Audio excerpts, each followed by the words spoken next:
अगर आपको अपने पीरियड्स में कोई तब्दीली महसूस हो रही है, जैसे कि उसके बहाव का ज़्यादा हो जाना या क्लॉट्स का पास होना, चूँकि नॉर्मल मेंस्ट्रुअल ब्लीडिंग है वो यूजुअली क्लॉट नहीं करती है। अगर बहुत ज़्यादा क्लॉट्स पास हो रहे हैं, बहुत ज़्यादा पैड्स की रिक्वायरमेंट बढ़ रही है या डेज़ बढ़ गए हैं, इन सारी सूरत हाल को मेनोरेजिया कहा जाता है, यानी हैवी मेंस्ट्रुअल साइकिल। आज की वीडियो में हम इसी पर बात करेंगे। अगर आप मज़ीद ऑथेंटिक और इन्फॉर्मेटिव वीडियोस देखना चाह रहे हैं तो मरहम के यूट्यूब चैनल को ज़रूर सब्सक्राइब कीजिए।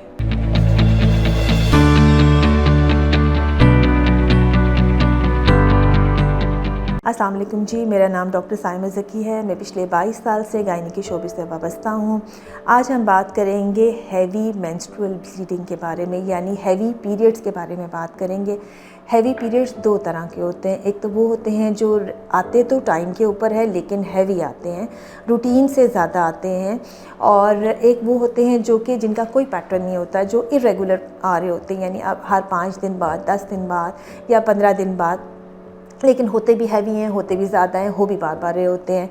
तो इस तरह दो तरह के ये पीरियड्स होते हैं। आज हम जो बात करेंगे वो जो रेगुलर हैवी पीरियड्स होते हैं, आज हम उसके बारे में बात करेंगे। सबसे पहले हम बात करेंगे कि इसकी वजूहात क्या क्या होती हैं। इसकी वजूहात बहुत सारी हो सकती हैं। उनमें एक तो ये हो सकता है कि कोई ना कोई हार्मोनल इम्बैलेंस हो, जैसे कि थायराइड की प्रॉब्लम हो सकती है, या ओवरीज़ का इशू हो सकता है, पॉलीसिस्टिक ओवेरियन डिजीज़ हो सकती है, जिसकी वजह से ये होता है कि वो जो यूट्रस की लाइनिंग है वो बहुत थिक हो जाती है और वो हैवीली ब्लीड करती है। इसके अलावा कोई यूट्रस की प्रॉब्लम हो सकती है, यानी बच्चेदानी का मसला हो सकता है, उसमें कोई रसौली हो सकती है, या यूट्रस का साख्त बदल जाती है जिसे एडिनोमायोसिस कहते हैं, वो प्रॉब्लम आ सकती है। उसके अलावा कोई पॉलिप हो सकता है, यानी यूट्रस के अंदर कोई ऐसी भी नॉन मैलिग्नेंट, नॉन कैंसर रसौली हो सकती है जो कि हैवीली ब्लीड कर सकती है। इसके अलावा कोई हो सकता है कि पेशेंट ने कोई कॉन्ट्रासेप्टिव मेडिसिन ली हो या कॉन्ट्रासेप्टिव डिवाइस रखवाया हो, जैसे कि कोई कॉइल या आईयूसीडी रखवाई हो, उसके साथ प्रॉब्लम आ सकती है। तो जब हम हिस्ट्री लेते हैं हमें ये बातों का पता चल जाता है। या वो कोई हार्मोन्स जो बाहर से ले रहा है, एक्सटर्नली ले रहा है, वो उसमें कोई मिस डोज हो रही है या वो उसको सूट नहीं कर रहा है, लाइक कॉन्ट्रासेप्टिव पिल्स ले रहे हैं लेकिन वो थोड़ा इरेगुलर हो जाती है, डोज मिस हो जाती है, या वो डोज उसके लिए एडिक्वेट नहीं है, उसके साथ भी पेशेंट को ब्लीडिंग प्रॉब्लम्स आ सकती हैं।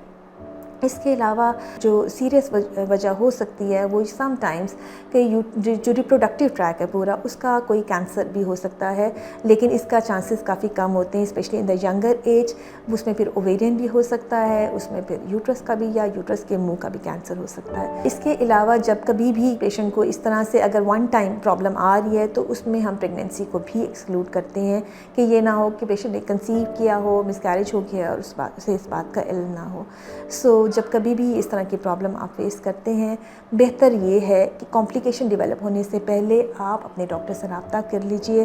कॉम्प्लिकेशन इस सूरत में क्या हो सकती है कि आपका बहुत ज़्यादा खून ज़ाया हो जाएगा, उसकी वजह से आपको एनीमिया डेवलप हो जाता है, आपको रूटीन के काम करने में दुश्वारी होती है, सांस का चढ़ना शुरू हो जाता है, और अगर ये बहुत स्वेर हो जाए तो ब्लड लगाना पड़ता है, जिसकी अपनी कॉम्प्लिकेशंस हैं। एक और वजह जिस पर मैं बात करना चाहूँगी वो ये है कि अगर किसी को माहवारी शुरू से ही हैवी आती है, यानी बिल्कुल स्टार्ट से मीनार्की से हैवी आना शुरू होती है, तो इसका मतलब है कि कोई ब्लीडिंग डिसऑर्डर भी हो सकता है। या अगर बाद में वो कोई दवाई वगैरह जो खून पतला करने वाली दवाई ले रहे हैं, या उनको कोई लिवर की प्रॉब्लम है, तो खून पतला होने की वजह से भी ये प्रॉब्लम फेस कर सकते हैं। अब हम इसके इलाज पर बात करेंगे। इलाज क्या है? इलाज डिपेंड करता है कि वजह क्या है। जब आप अपने गायनेकोलॉजिस्ट को दिखाएंगे तो वो आपको इसका प्रॉपर इलाज भी तजवीज़ कर देंगे। जैसे कि अगर रसौली है तो उसको निकाल दिया जाएगा, अगर कोई पॉलिप है तो भी उसको भी रिमूव करेंगे, अगर कोई कॉन्ट्रासेप्टिव डिवाइस की वजह से या मेडिसिन की वजह से हो रहा है तो उसे भी देखा जाएगा।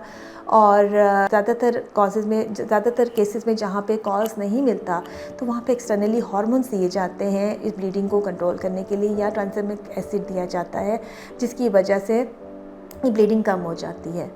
और कुछ सूरतों में जहाँ पे सारी मेथड्स फेल हो जाते हैं तो अल्टीमेटली सर्जरी भी रिकमेंड की जाती है। अगर आप किसी भी मसले के लिए मुझसे रब्ता करना चाहते हैं तो वीडियो कंसल्टेशन के लिए या इन क्लिनिक अपॉइंटमेंट के लिए मरहम के प्लेटफॉर्म के थ्रू मुझसे रब्ता कर सकते हैं।